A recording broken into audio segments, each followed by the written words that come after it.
बिस्मिल्लाहिर्रहमानिर्रहीम। मैं हूं मोहम्मद आसिफ चौधरी और आजकल हमारी इनकम टैक्स ऑर्डिनेंस 2001 और इनकम टैक्स रिटर्न 2025 पे लेक्चर की सीरीज़ चल रही हैं, जिसमें आज बहुत ही इम्पोर्टेंट टॉपिक है 236 के advance tax on purchase or transfer of immovable property का जो ये टॉपिक है। इसमें आपने हमेशा रेट्स की ही बात सुनी है कि बजट में, जैसे मेरा भी इस पे लेक्चर था कि बजट में इस सेक्टर को बड़ा रिलीफ मिला है कि जो प्रॉपर्टी परचेज़ करेंगे उसमें पहले जो एक्टिव टैक्स पेयर के लिए रेट होता था वो 3% होता था अप टू 50 मिलियन। तो उस 3% को कम करके 1.5% कर दिया गया है। जो आपने रिटर्न फाइल करनी है उसमें तो एडवांस टैक्स 3% ही आएगा, लेकिन जब रिटर्न आप फाइल कर चुके हैं और आजकल जो आप ट्रांसफ़र करवा रहे हैं उस पर 1.5 है। इसमें बजट में बड़ा रिलीफ मिला था उन लोगों के लिए जो प्रॉपर्टी परचेज़ करना चाहते हैं कि रेट को ऑलमोस्ट हाफ कम कर दिया गया। और फिर इसका रेट्स की बात कर लें, क्योंकि आगे ये रेट्स आने हैं इस टेबल में, तो इसका जो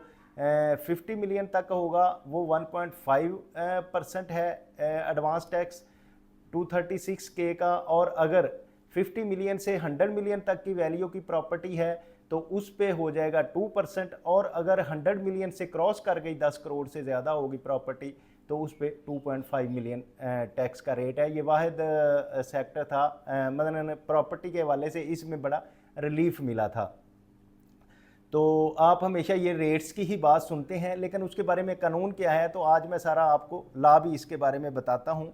any person responsible for registering, recording, attesting, transferring immovable property at the time of registry, recording, attesting, transfer collect from the purchaser transfer advance tax at the rate specified in division this of the first schedule। ये rate जो कि मैंने आपको बता दिए कि कोई भी ऐसा पर्सन जो इस चीज़ का रिस्पॉन्सिबल है कि वो ट्रांसफ़र कर रहा है प्रॉपर्टी,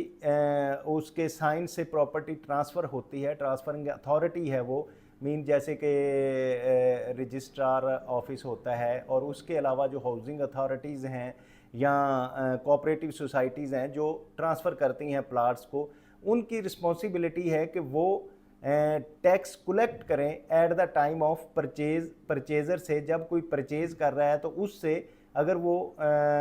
5 करोड़ तक की प्रॉपर्टी यानी कि 50 मिलियन कर रहा है तो उसको 1.5%, अगर 5 से 10 करोड़ की प्रॉपर्टी कर रहा है तो उससे 2%, और अगर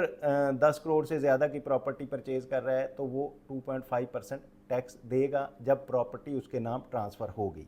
तो ये तो ट्रांसफरिंग अथॉरिटी है। और अगली इसकी एक्सप्लेनेशन भी दी गई है जो कि मैंने आपको बता दी है कि लोकल अथॉरिटीज़ हैं, हाउसिंग अथॉरिटीज़ हैं, कोऑपरेटिव सोसाइटीज़ हैं, पब्लिक और प्राइवेट सेक्टर, ये सारा इसमें शामिल होगा। और सब सेक्शन 2 है कि ये जब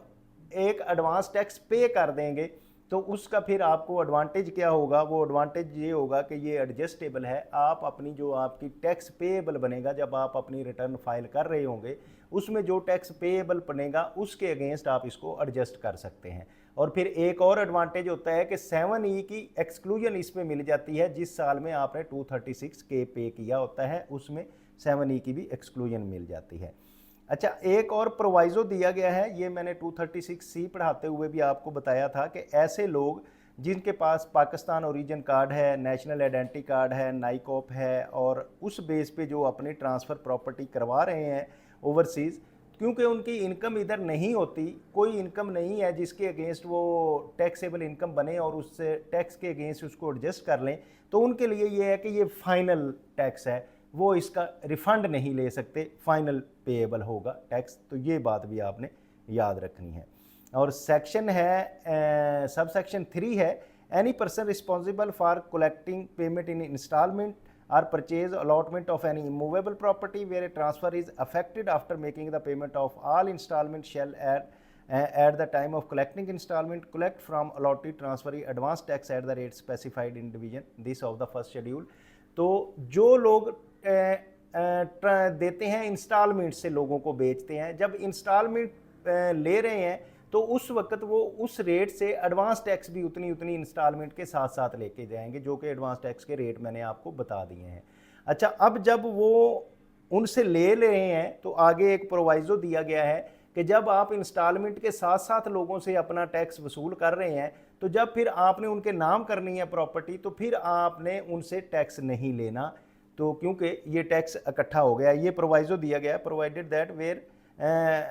tax has been collected along with installment, no further tax under this section shall be collected at the time of transfer of property in the name of buyer from whom it has been collected in installment in which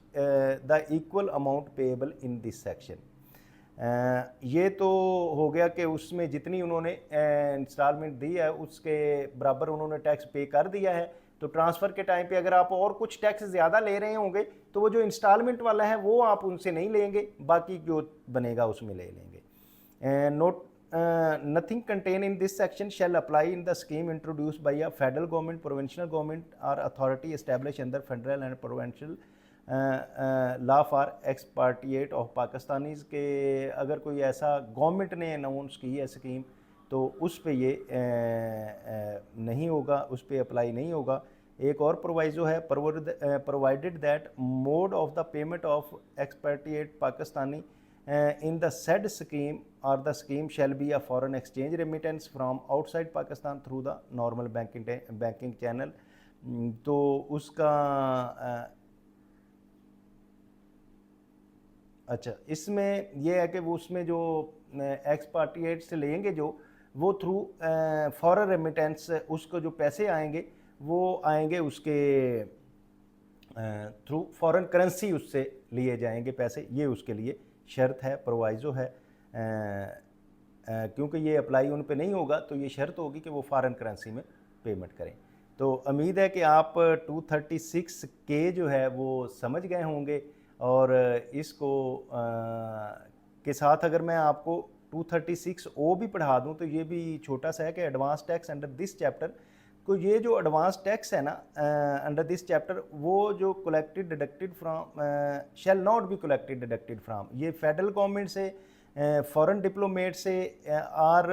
the certificate of the या ऐसा बंदा जिन्होंने commissioner से certificate ले लिया हो exemptions का, उनसे ये टैक्स कलेक्ट या डिडक्ट नहीं किया जाएगा।